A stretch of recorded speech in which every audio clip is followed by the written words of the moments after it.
Es más, le damos gracias a Dios que podemos estudiar la palabra del Señor. Hermanos, pues hace 8 días cerramos con un punto específico que me interesó darles y que pudiéramos abrir un poco el entendimiento en relación a ese tema que es, en cierta forma, un poco complicado aún dentro del mismo pueblo del Señor al no entender lo que relaciona el bautismo, el Espíritu Santo para el creyente y la señal que son las lenguas. Les mencioné hace 8 días que cerrábamos ahí, que van a venir ciertos temas. Más adelante vamos a tocar la línea del tema, más no la profundidad de lo que es, solamente siguiendo la enseñanza, ya sea por los días miércoles que estamos tocando la personalidad del Espíritu Santo, los ministerios, pues forzosamente van a llegar temas y puntos como el que cerramos, pero no vamos a profundizar ahí. Y el libro de los Hechos, que no es casualidad en Dios, el Espíritu Santo es la buena enseñanza casi siempre, de una forma u otra lo que estamos tomando, y lo veo yo como que para que nos quede la formación teológica de nuestro espíritu. Entonces va de un lado o de otro, van a estar saliendo ese tipo de temas, pero ya lo cerramos ahí. Ahora los voy a invitar a que abramos en Hechos capítulo 11, dándole continuidad al 10, donde Hechos capítulo 10 menciona la conversión de Cornelio, su gente, familiares, amistades que invitó, y donde literalmente Dios a través del Espíritu Santo trajo un sinnúmero de cosas, acontecimientos para que se diera ahora sí que la entrada de los gentiles a la iglesia. Continuando con esto, no quedó ahí, hermanos, es algo pero sumamente importante.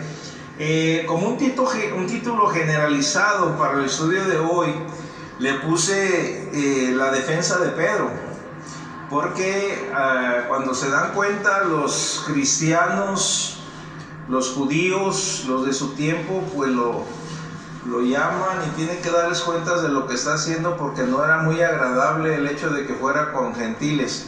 Vamos a leer Hechos del 11, capítulo 11, del 1 al 18. En el nombre de nuestro Señor Jesús dice la palabra del Señor: oyeron los apóstoles y los hermanos que estaban en Judea que también los gentiles habían recibido la palabra de Dios.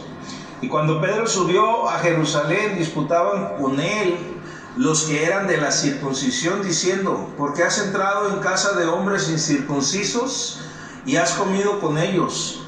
Entonces comenzó Pedro a contarles por orden lo sucedido, diciendo: estaba yo en la ciudad de Jope orando y vi en éxtasis una visión, algo semejante a un gran lienzo que descendía, que por las 4 puntas era bajado del cielo y venía hasta mí. Cuando fijé en él los ojos, consideré y vi cuadrúpedos terrestres y fieras y reptiles y aves del cielo.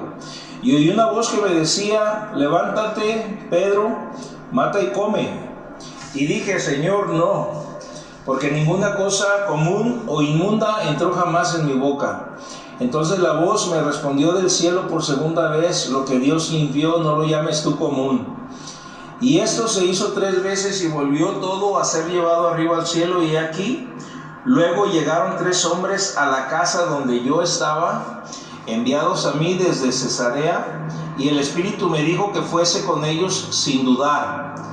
Fueron también conmigo estos 6 hermanos, y entramos en casa de un varón, quien nos contó cómo había visto en su casa un ángel que se puso en pie y le dijo: envía hombres a Jope y haz venir a Simón, el que tiene por sobrenombre Pedro. Él te hablará palabras por las cuales serás salvo tú y toda tu casa. Cuando comencé a hablar, cayó el Espíritu Santo sobre ellos también, como sobre nosotros al principio. Entonces me acordé de lo dicho por el Señor cuando dijo: Juan ciertamente bautizó en agua, mas vosotros seréis bautizados en el Espíritu Santo. Si Dios pues les concedió también el mismo don que a nosotros que hemos creído en el Señor Jesucristo, ¿quién era yo que pudiese estorbar a Dios? Entonces, oídas estas cosas, callaron y glorificaron a Dios, diciendo: de manera que también a los gentiles ha dado Dios arrepentimiento para vida. Amén. Ese es el fundamento y la base de la escritura que vamos a estar tratando de analizar el día de hoy, si el tiempo nos lo permite. pero vamos a avanzar, a ver hasta dónde nos da el Señor la bendición de llegar. Aquí, considerando el significado, hermanos, para la iglesia primitiva, considerando lo que envolvía esto, la verdad que qué lecciones nos enseña este evento en sí. Si analizamos, hemos venido desglosando de una forma profunda las narrativas del libro de los Hechos, y ya vimos que no fue fácil, lo mencioné de muchas formas, no fue fácil para Pedro. Si el Señor no se haya envuelto en el asunto, quizás Pedro ni siquiera hubiera ido. Era cosa pues de desechar el hecho o la idea de que un judío fuera a visitar a un gentil. Entonces aquí lo que veo es que nos enseña lecciones este evento muy importantes para nosotros, y lo podemos traer a nuestro entorno. Otra pregunta que puse aquí: ¿qué diferencia nos debe causar en nuestra propia vida el día de hoy? Porque muchos de nosotros verdaderamente podemos cuestionar cuando Dios se mueve en diferentes cosas y no hacemos lo que Dios manda, o juzgamos o tratamos de razonar lo que Dios dice que hagamos. Otros, en el sentido de los que llamaron a Pedro, podríamos juzgar una acción, una forma, un trato hacia un hermano, hacia una persona, pensando que no es digno o que no merece nuestra atención, etc. Estos eventos llaman mucho la atención, pero muchas veces los leemos y los leemos como pues algo natural, algo normal. Acaba el 10, fue Pedro, habló, descendió el Espíritu Santo, ahora está hablando de esto aquí. No, lo están llamando atención todos los hermanos y los apóstoles. Si leemos el 11 del 1 al 3, fíjense, aquí está la acusación que le hacen a Pedro. Dice: oyeron los apóstoles y los hermanos que estaban en Judea, que también los gentiles habían recibido la palabra de Dios. Dice: y cuando Pedro subió a Jerusalén, disputaban con él los que eran de la circuncisión. O sea, empezaron a quejarse, empezaron a reclamarle los que eran de la circuncisión, diciendo: ¿por qué has entrado en casa de hombres incircuncisos y has comido con ellos? Entonces, aquí básicamente lo que nos están mostrando esos textos, que cuando las noticias en cuanto a las actividades de Pedro llegaron a oídos en Jerusalén, los otros apóstoles o hermanos en realidad se asustaron de lo que estaba pasando. ¿Cómo es posible? Eso no debe de ser, no está bien. Porque ellos se adjudicaban la salvación para sí mismos. Pensaban que se les había pasado la mano esta vez a Pedro. Pedro siempre fue aventado, pero en esta ocasión él no tomó la iniciativa. Quien tomó la iniciativa fue Dios, pero él dice: este cuate ya se manchó, ahora sí se pasó de lanza. ¿Cómo que va con los gentiles? Gente inmunda, gente que no es digna. Entonces, ¿qué hacen? Convocan una sesión. Es lo que está pasando en este capítulo y en estos versículos. Convocan una sesión para discutir lo que había hecho Pedro, y pues lo acusan de haber entrado a la casa, ahí dice de muchos, pero en realidad la casa de un gentil, para comer con él.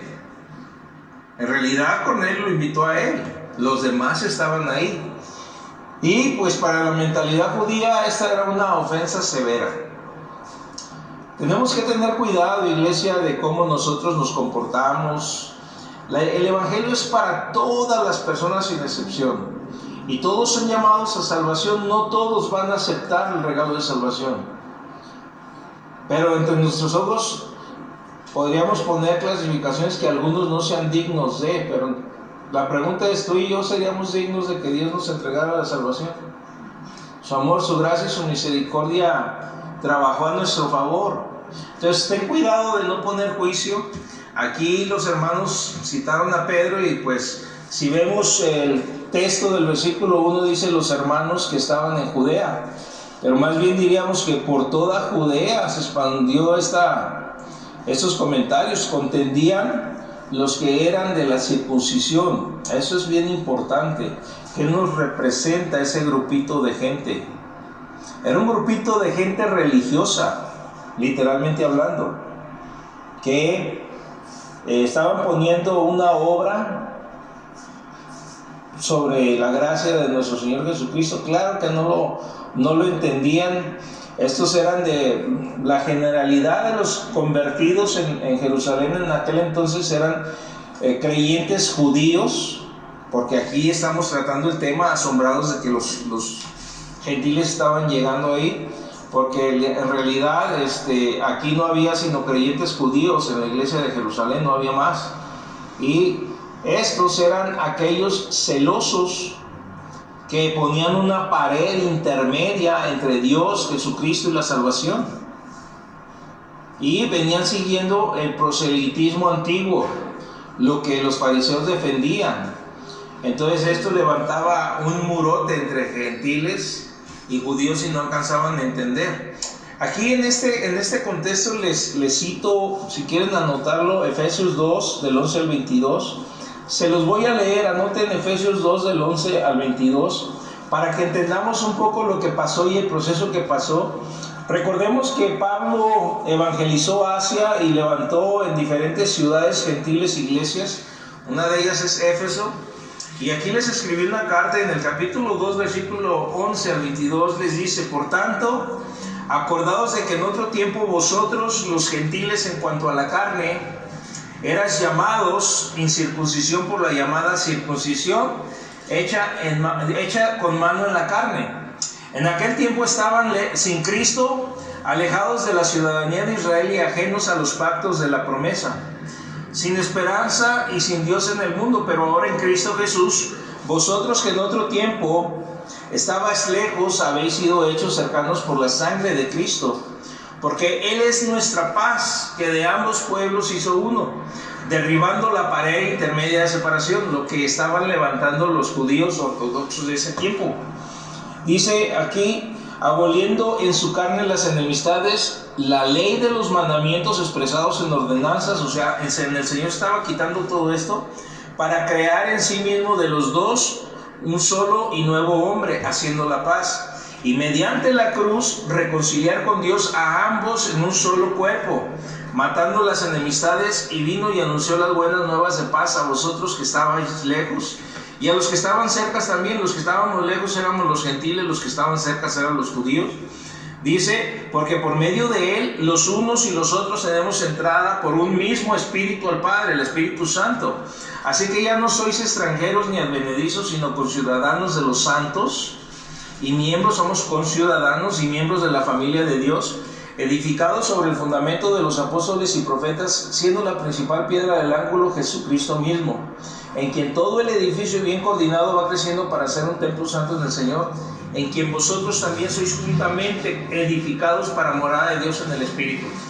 Entonces entendamos ese principio, hermanos. Estamos hablando de la forma en que trataron a Pedro y quisieron darle o llamarlo a juicio, llamándole la atención porque había hecho lo que había hecho. Sin embargo, aquí Pablo, cuando cita en Éfeso esta carta, nos está dando el conocimiento pleno de lo que procesamos en Cristo Jesús. Estos eran conocidos desde entonces como los de la circuncisión. El grupo incluía probablemente a apóstoles, así como a otros. Probable, no lo dice específicamente, pero es evidente y claro que los que iniciaron la polémica eran de los de la circuncisión. Eran personas legalistas, personas que ponían obras sobre la gracia. Un grupo de cristianos judíos estrictos y tal vez con un trasfondo fariseo. Es lo que pasa, hermanos, cuando no nos despojamos y somos humildes y pedimos que Dios guíe nuestra vida y nos dé la gracia para poder amar, perdonar, bendecir, aceptar, ser de utilidad en el reino, ponemos cargas en nuestros hermanos, y va a haber gente de todos tipos de niveles. Hay unos que van a crecer en su fe, hay otros que van a ser bebés, hay otros que van a ser carnales, cristianos carnales. Pero tu deber es guiar, es estar, es apoyar, es bendecir. Aquí dice que lo más probable era que exigían que los gentiles que quisieran hacerse cristianos, y lo dice la Escritura, deberían de convertirse al judaísmo primero. O sea, ¿quieres ser cristiano? Tienes que convertirte al judaísmo. Y no es así, ya lo vimos aquí en Efesios. Lo que incluía, pues, entre comillas, la circuncisión y el cumplimiento de las leyes y los rituales, pero vimos que Pablo dice que no es así. No necesariamente es eso.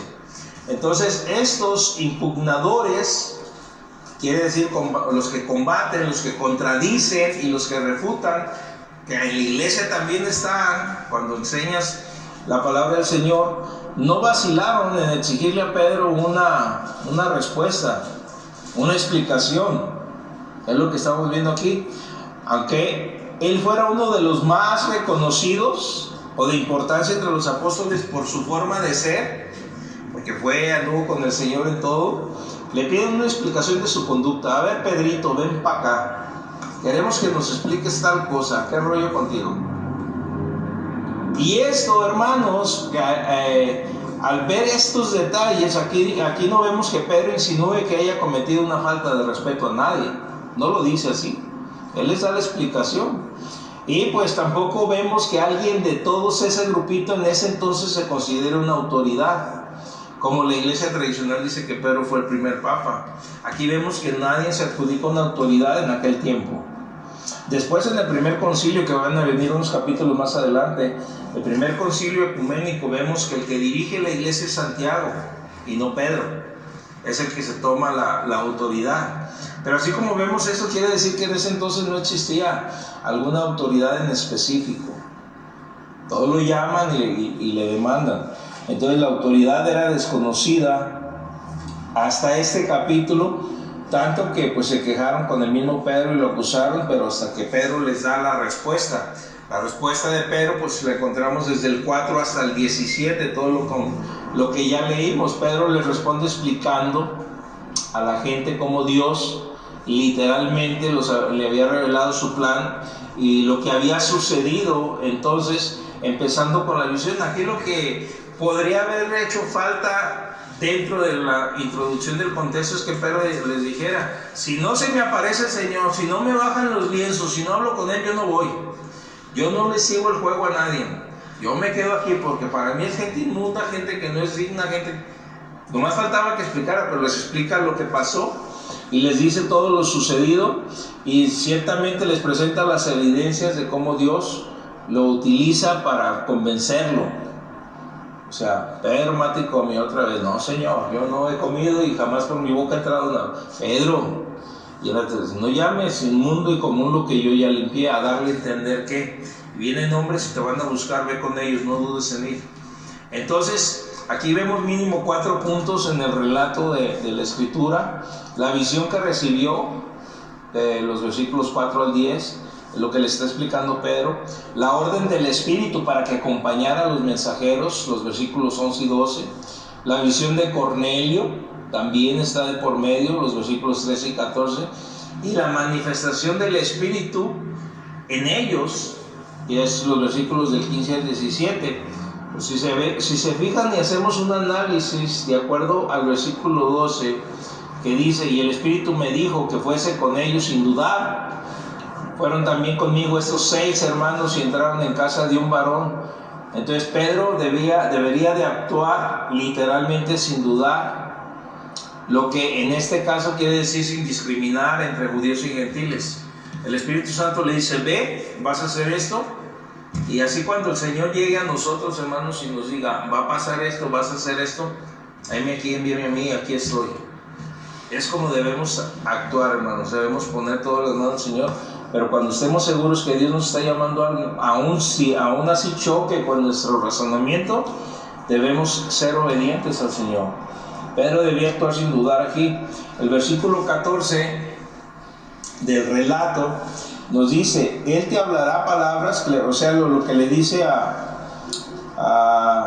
centurión, dice: Él te hablará palabras por las cuales serás salvo tú y tu casa. Es el versículo 14. Aquí es interesante ver esto, hermanos: palabras por las cuales serás salvo tú. Fíjense bien lo que dice: palabras por las cuales serás salvo tú. Aquí hace una referencia que la salvación dependía de palabras, en ese sentido. Es decir, el mensaje del Evangelio tocante a Cristo. Sigue siendo, hermanos, el principio de salvación. Pero sobre la salvación de Cornelio y sobre la de su casa, o sea que significaba que experimentaría la plenitud de la salvación del nuevo pacto en Cristo cuando escuchara el mensaje del Evangelio. Se lo dijo a Cornelio directamente: Él te va a dar palabras donde tú vas a ser salvo. ¿Cuáles palabras? El mensaje de Cristo, lo que tú y yo podemos expresar allá afuera.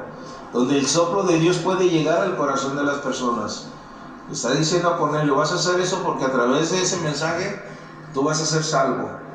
En otras palabras, en este capítulo, yo les mencionaba en el capítulo 10, anteriormente los días que hayamos durado en desglosar este capítulo, les mencionaba cómo nos muestra que si era piadoso, era una persona religiosa con el temor del Señor, devoto del judaísmo, mas no cristiano, mas no entregado al Señor, pero sirviendo al Dios de los judíos, al Dios verdadero, al Dios creador del universo, con un corazón sincero. Pero aquí en el 11 ya vemos cómo Dios motiva, o sea, Pedro explicando, y cómo Dios motiva para que él se entregue a Cristo para salvación, que él te va a dar palabras. Y pues en el versículo 15 dice, cuando comencé a hablar cayó el Espíritu Santo sobre ellos también, y aquí subrayé como sobre nosotros al principio, porque cada expresión nos da una enseñanza profunda. Aquí lo podemos leer normal, y cuando comencé a hablar cayó el Espíritu Santo sobre ellos también como sobre nosotros al principio, pero subrayé como sobre nosotros, porque esto ya alude a una unidad y a una igualdad. Cayó así como nosotros, cayó con ellos, igualito, de la misma manera. En el 15, como sobre nosotros, hace referencia al día de Pentecostés. Y al parecer significa que esos creyentes gentiles comenzaron a hablar en lenguas y a alabar a Dios de acuerdo a lo que dice la Escritura, que es una prueba convincente de que habían recibido el Espíritu Santo de la misma manera que los que estaban presentes el día de Pentecostés. Por eso es como sobre nosotros, igual, así cayó con ellos. Pedro era testigo, Pedro estuvo presente, Pedro dio el mejor sermón registrado en la historia, donde registran a 3,000 bautizados en la iglesia primitiva. Entonces él no podía inventarse esto por oídas, él estuvo presente ahí. El hecho de que el Espíritu descendiera sobre Cornelio y los otros gentiles sin que ellos hubieran hecho nada en relación con la ley es la respuesta de Dios al debate el cual estaban teniendo y se estaba llevando a cabo en contra de Pedro, o tratando de que Pedro les diera la explicación. Y para Pedro era el cierre del asunto. ¿Saben qué? Pasó esto como sello y evidencia, igualito que nosotros también a ellos. Así que a mí no me digan nada, esta es obra de Dios. Y es lo que estamos viendo aquí en estos versículos. En el 15 estaba así. El 17 se los leo, dice: si Dios pues les concedió también el mismo don que a nosotros, que hemos creído en el Señor Jesucristo, si Dios les concedió el mismo don que a nosotros, que hemos creído en el Señor Jesucristo, dice la Biblia con pregunta: ¿quién era yo que pudiese estorbar a Dios? Lo dice Pedro. ¿Quién era yo que pudiese estorbar a Dios? Mucha gente se puede levantar contra ti cuando tú haces una obra de Dios para alguien, a favor de alguien que se considere indigno para la iglesia o para alguien de la iglesia. Pero si de esta manera les explico un poquito. Cuando Dios trajo el llamado a mi vida, trajo una unción especial. Nosotros tenemos una cobertura de guerra, una unción de guerra. Necesito que lo sepan. Yo sé que muchos lo saben, pero necesito que lo sepan, porque la unción es hacia ustedes. No se queda conmigo, con la pastora, es hacia ustedes. Y en la unción de guerra empezaron a haber manifestaciones de liberaciones de espíritus inmundos fuertes, aún sin provocarlos. El espíritu satánico o inmundo se empieza a mover y a manifestar. Bien, es que alrededor de aquí hay personas que nos conocieron en la iglesia tradicional denominacional, donde el mover del Espíritu Santo no se daba y no lo conocían. Entonces, cuando saben que estoy en ese mover y se empieza a dar, porque era imposible callar, porque a las calles todo esto se manifestó, a las puertas de las casas estaba la gente viendo cómo sucedían cosas. Uno de los vecinos que iba a aquella iglesia me dijo, o empezó a criticar, y yo me paré en su casa, empezamos a platicar, y cuando me empezó a hacer preguntas, yo le dije: te la pongo muy sencilla. Mira, Dios me dio una unción que yo no busqué, que yo no entendía, pero en esa unción trae sanidad y liberación de espíritus inmundos y esto. por causa de que no me digas nada, o que me dé pena con ustedes, o que la enfermedad, la atadura, la esclavitud de esta gente, les voy a decir yo, no, pues es que mira, fulano y sultano no les gusta. Entonces mejor quédate con tu diablito y que Dios te bendiga, que te vaya bien. O si viene contigo y te da Dios todo eso, ¿a ti qué es esto? Agachó la cabeza y dice, no, pues obedecería a Dios. Entonces no hay nada que podamos hacer. Como dice, ¿quién era yo que pudiese estorbar a Dios? Yo no puedo.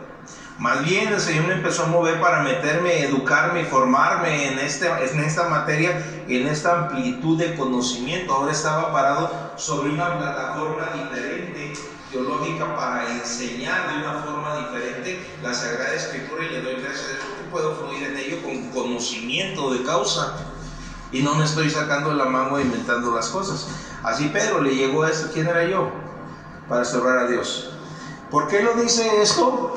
Porque literalmente en este versículo Pedro hace una defensa explicando el por qué los bautizó en agua. Si se acuerdan, después de que les desciende el Espíritu Santo, dice, ¿quién puede impedir el agua para que estos sean bautizados también? Aunque no lo menciona aquí Pedro, como Pedro los bautizó, dice, ¿quién era yo para impedir yo? Antes de que me digan ustedes algo, porque los bauticé, ¿quién soy yo para impedir lo que Dios ha hecho? Puesto que Dios mismo los ha puesto en el mismo nivel con nosotros, impartiéndole lo que el Señor Jesús había llamado el bautismo superior del Espíritu Santo, porque el Señor así lo mencionó. ¿No hubiera yo mostrado oposición a Dios si les hubiera privado del bautismo inferior de agua? Es lo que está diciendo básicamente. Y si me hubiera mantenido alejado de ellos como si fuesen aún inmundos, ¿no impediría la obra de Dios? Básicamente es lo que Pedro está hablando en ese momento. Entonces, al describir esto último, Pedro menciona lo que había pensado. Primero recordó la promesa que había hecho el Señor Jesucristo cuando dijo que ellos serían bautizados con el Espíritu Santo, se los dice, lo cual se había cumplido el día de Pentecostés. Y al comparar esto con lo sucedido en casa de Cornelio, se dio cuenta de que era exactamente igual. No podía negar la obra de Dios entre esos gentiles sin dudar de la validez de su propia experiencia. Pedro lo recibió sin entender, solamente fue obediente, se quedaron 10 días y la promesa del Padre llegó. Y ahora sabía que eso tenía validez en sí, y ahora estaba siendo testigo de cómo el Padre también estaba escogiendo al pueblo gentil para esta bendición, y dice, yo no voy a estorbar a esto. Y aquí es lo que Pedro les estaba diciendo, una experiencia con validez propia, yo soy testigo, dice. Y como estaba seguro de lo que Dios había hecho entre los apóstoles, asimismo lo estaba de lo que deseaba para los gentiles, porque Dios lo usó para ello. Él había utilizado el don de lenguas, que ya lo hablamos, en ambas ocasiones para confirmar que era el autor de las señales y no podía oponerse a ellas. La repetición del don de lenguas confirmó la obra de Dios entre los gentiles. Y después, en el versículo 18, el último, viene la aceptación de toda la gente. Entonces, oídas estas cosas, callaron y glorificaron a Dios, diciendo, signos de admiración, de manera que también a los gentiles ha dado Dios arrepentimiento para vida. Es una bendición. Cuando entendieron la evidencia de que el Espíritu Santo se había derramado sobre los paganos, quedaron convencidos, al igual que Pedro, si el Señor había aceptado, había hecho esto entre los gentiles, lo mismo que había hecho entre ellos, obviamente les había aceptado también como a ellos la bendición. Comprendieron que el que estos aceptaran y confiaran en Jesús como Salvador había sido acto de Dios para permitirles recibir vida eterna. Y de esa bendición aquí estamos nosotros también, hermanos. Vino siguiendo a través del tiempo, hubo persecución, la Santa Inquisición fue parte de la persecución. Hubo tiempos donde todos nuestros hermanos, la Sagrada Escritura, todo fue perseguido, pero aquí estamos por su gracia y bendición. Entonces, de esta manera el don de lengua sirvió a los cristianos judíos como una señal de que Dios había aceptado a los gentiles también. Y pues los apóstoles asumieron de nuevo sus funciones como portavoces, literal, del Señor para afirmar su voluntad y así realizar en la tierra lo que Él ya había decretado desde su trono en el cielo. Juan 20:23 dice: a quien remitiere los pecados, le son remitidos, y a quien se los retuvieres, le son retenidos. En otras palabras, el Señor, cuando nos envía, no es cuestión de que nosotros digamos tú sí entras, tú no entras. El Señor a todos los llamó. Es que tú hagas la obra. Si la gente abre su corazón en el nombre de Jesucristo, y si la gente cierra su corazón, bueno, sus pecados le son retenidos, no hubo arrepentimiento, no creyó la palabra para salvación. Y aquí pues vemos que ellos la recibieron. Es una evidencia, es una bendición, damos gracias a Dios por esto. Pero aún a Pedro mismo, hermanos, en su tiempo hicieron un concilio para pedirle explicaciones de los porqués. Nosotros guardémonos y tengamos el máximo cuidado de no caer en esos juegos, hermanos. Todo lo que tenemos viene de Dios, es por Dios, es para nosotros, es para bendición. Hay una unción, lo estamos viendo los miércoles, lo vimos los martes también, es un fluir. Cuando hablamos literal, aunque viene siendo nuestro aliento, sale de nosotros por el Espíritu Santo. Cuando evangelizamos sale vida. Por eso no debemos callar, ser de bendición para otros, decir, aprovechar cualquier momento y permitir que Dios haga la obra. Les hago una invitación con humildad y respeto, pero aunque no hayas sido bautizado con el Espíritu Santo, te puedes sorprender si con tu fe le crees al Señor. Y si alguien se entrega a Cristo, ora por él y dile: déjame hacer una oración por ti para que recibas la bendición del bautismo del Espíritu Santo. Aunque tú no lo hayas recibido, puedes ser el portador de la gloria de Dios y te puede sorprender, y quizás tu fe crezca, porque es para todos y está en ti. Simplemente, yo se los he dicho, se los repito ahora, yo luché, pregunté y le decía a Dios: ¿qué me falta? ¿Dónde está la llave? ¿Cuál es la clave? 3-4 meses, pero lo encontré y es una bendición. Ya no lo razoné cuando llegó a mi familia y lo busqué, y no se me dio de la noche a la mañana, pero lo anhelé y lo deseé. Pero yo te aseguro que Dios te puede usar aunque tú no lo tengas, pero si lo crees, para que uno que sea un hijo en la fe tuyo, y en el momento que recibió, déjame orar para que recibas la bendición, y lo oras con convicción, Dios va a usarte para aquella persona y tu fe va a crecer. Ay, papá, ¿cómo fue? A lo mejor te vas a poner la mano. Padre, en el nombre de Jesús, yo también. Pero créanlo, hermanos, hagan viva la fe, caminemos en ello y hagamos crecer la obra del Señor Jesús en su reino, en medio de esta iglesia que nos ha levantado para bendición y vida. En el nombre de Jesús, pues, hermanos, le vamos a parar ahí. Nomás leímos hasta el 18, que gracias a Dios pues tuvimos la oportunidad de estudiarlo hoy. Dentro de 8 días continuaremos con el capítulo 11, del 19 en adelante. Vamos a hacer una oración. Inclinen su rostro ahí donde se encuentran. Padre, en el nombre de nuestro Señor Jesús, te damos gracias por tu palabra. Gracias porque a través de ella podemos ver, Señor, que al principio también batallaron en la aceptación de lo que tú movías, papá. Tuviste que romper parámetros religiosos y cosas, estándares que no nos ayudaban a expandir el reino, pero tuviste que involucrarte en todo, Señor. Gracias porque nos enseñas a través de tu Santa Escritura. Oramos para que seamos humildes y podamos, Señor, literalmente no juzgar ni prejuzgar hechos o llamados, ministerios o a la gente, Señor, que a veces ponemos en nuestro corazón que no sea digna o que no está bien. Que tú nos muevas y nos enseñes para que podamos tener libertad en ti. Yo bendigo a mis hermanos, te doy gracias por ellos. Llévalos con tu bendición a sus hogares, guarda su camino de regreso a sus hogares, papá. Y pues gracias una vez más por esta hermosa bendición de escudriñar tu palabra y recibir por medio de tu Espíritu Santo esta enseñanza. En el nombre de nuestro Señor Jesucristo. Amén.